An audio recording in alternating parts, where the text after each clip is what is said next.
Hello student, आप सभी का सूर्यल क्लासेस 2.2 में स्वागत है। अगर आज हिंदी की कुछ महत्वपूर्ण टॉपिक है, अगर आप इस महत्वपूर्ण टॉपिक को तैयार कर लेते हैं तो आप सभी का 70 में 70 नंबर आ जाएंगे। मात्र इतने ही टॉपिक हैं। अगर आप 70 में 70 नंबर चाहते हैं तो बस आप इतना ही आप सभी लोग तैयार कर लीजिए। 70 में 70 नंबर पक्के हो जाएंगे। ठीक है, देखिए खंड खंड मात्र आप लोगों के पास मात्र आप लोगों के पास 20 दिन का टाइम है। कितने दिन का? 20 दिन का टाइम है। 20 दिन में आप 70 में 70 ला सकते हैं। ठीक है, खंड अ, देखो फ्रेंड, खंड अ में क्या पूछता है? बहुविकल्पी प्रश्न। बहुविकल्पी प्रश्न आता है कितने नंबर का? 20 नंबर का। खंड अ में बहुविकल्पी प्रश्न आते हैं कितने नंबर का आते हैं?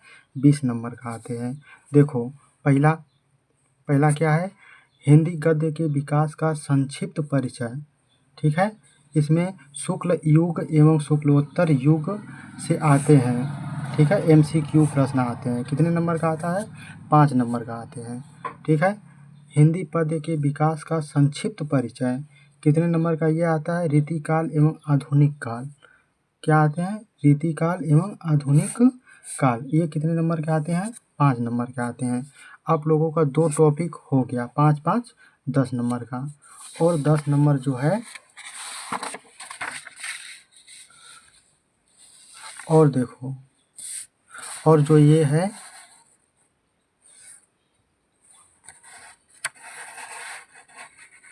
ये तीसरा, ये क्या है?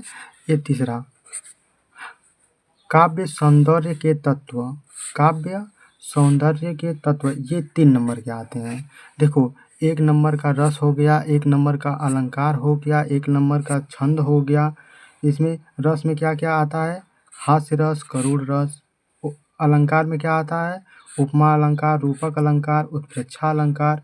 इसके परिभाषा भी आते हैं, उदाहरण भी आते हैं। ठीक है, इसके लक्षण होते हैं, इसके उदाहरण भी आते हैं। इसके छंद में रोला छंद, सोष्ठा छंद, इसके लक्षण भी होते हैं, उदाहरण भी आते हैं। ठीक है, 2 नंबर का 2 नंबर का आता है रस, छंद, अलंकार।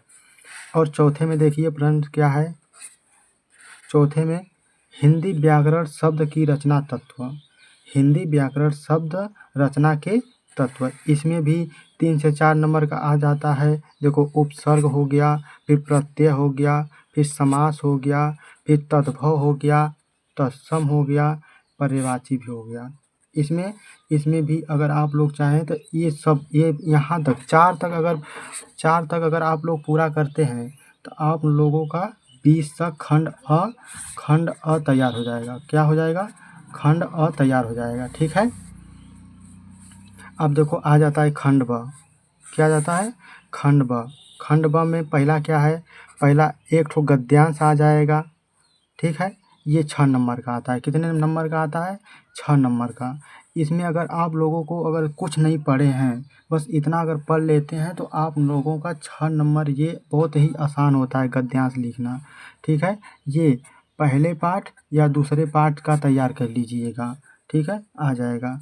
अब देखो 6वां नंबर में क्या आता है? पद्यांश आता है।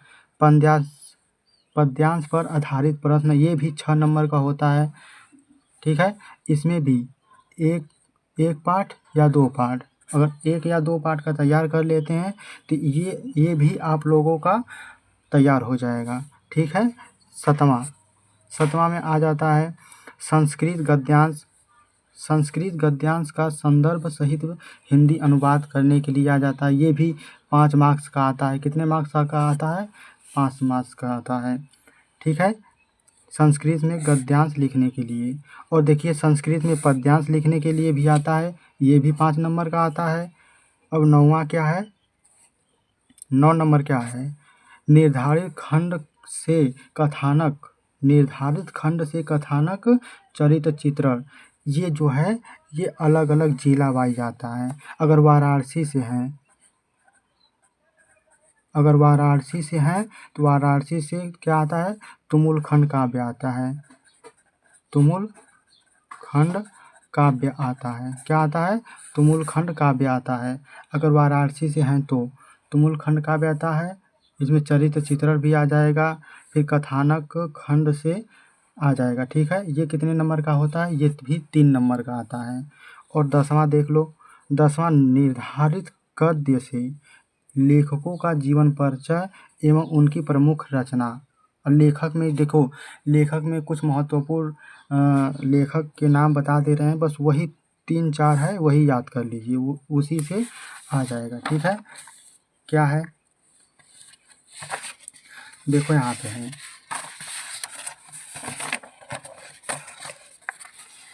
देखो फ्रेंड यहाँ पे है, क्या है, पहला क्या है, पहला है आचार्य, लेखक में जीवन परिचय किसका किसका याद करना है, आचार्य रामचंद्र शुक्ल का, जयशंकर प्रसाद का, डॉक्टर राजेंद्र प्रसाद का।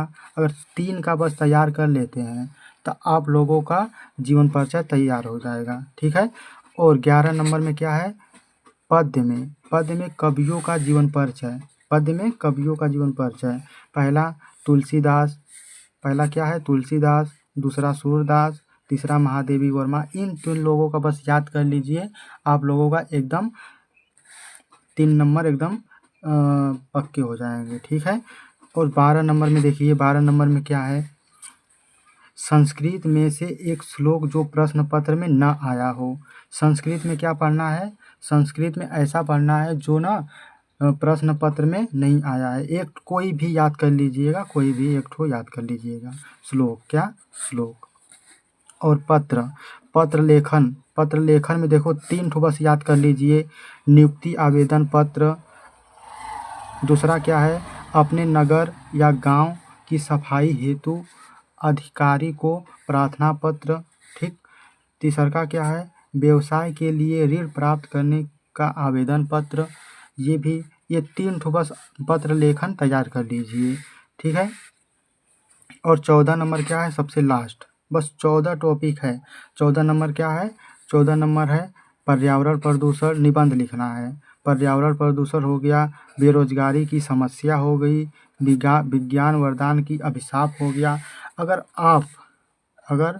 आप इतने टॉपिक याद कर लेते हैं, इतने टॉपिक बस तैयार कर लेते हैं, तो आपको 70 में 70 नंबर पाने से कोई नहीं रोक सकता।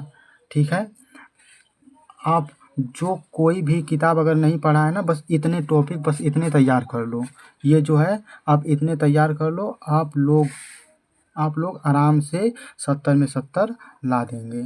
ठीक है, आज के लिए इतना ही। जय हिंद फ्रेंड्स।